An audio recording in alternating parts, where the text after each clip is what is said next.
दो मित्र थे, स्कूल में पढ़ते थे। एक के आचरण बिगड़े, बहुत बुरा बन गया, शराब पीना, व्यभिचार करना, जुआ खेलना। धनी घर का बालक था और वो एक गरीब घर का बालक था, तो गंगा स्नान करना, नाम जप करना, संतों की सेवा करना, सत्शास्त्रों का स्वाध्याय करना, ऐसा विचार। अब वो धीरे धीरे दोनों का भाव अलग होने के कारण मित्रता हट गई। कुछ वर्षों बाद जब वो जवान होकर गंगा स्नान करके आ रहा था, तो उसके पैर में खजूर का कांटा लगा। अचानक उसने देखा मेरा मित्र सामने से आ रहा है, तो देखा बढ़िया कपड़ा पहने एकदम मस्ती से, और वो फटे पुराने कपड़े, गंगा नहा, तो उसको देखने में कांटा लग गया। खजूर का कांटा बहुत बड़ा होता है।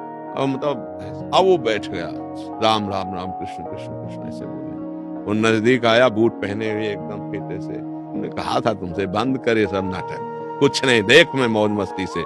अचानक वो आगे बढ़ा तो उसको एक पैसे की थैली मिल गई। उस समय स्वर्ण की सर्फियां चल।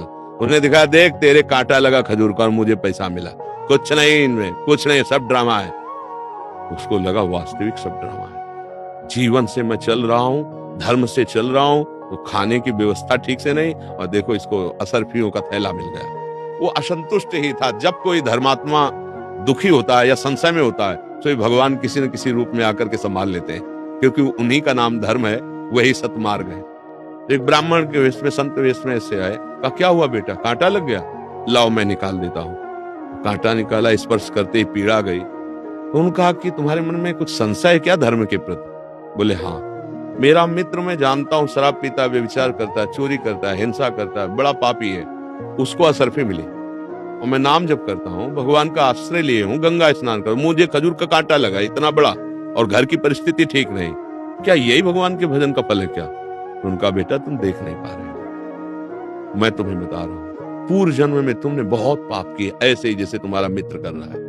इस जन्म में तुमने गंगा स्नान और पुण्य कार्य किया, तुम्हें इस जन्म में सूली की सजा मिलती। सूली की सजा खजूर के कांटे से खत्म हो गई।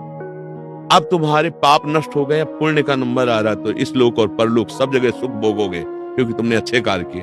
और ये पूर्व जन्म में पुण्य किया था, इस जन्म में पाप किया, इसको राजा बनना था, तो ये भोग प्राप्त करके एक थैली है असरफी, और जिस दिन ये सब खर्चा हो गई असरफी, उस दिन उसके पुण्य नष्ट हो जाएंगे। अब ये वर्तमान का पाप और पूर्व का पाप मिलकर इसको नष्ट कर देगा।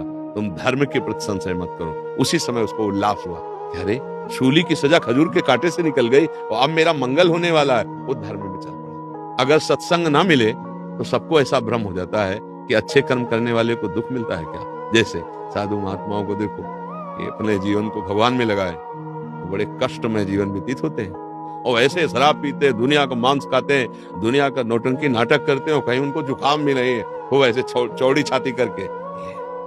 ये प्रगट का वर्तमान की खेती है। पूर्व की खेती में हमने कुछ बोया था, उसको इस समय काट रहे हैं। तो ये जो फसल है वो जो आएगी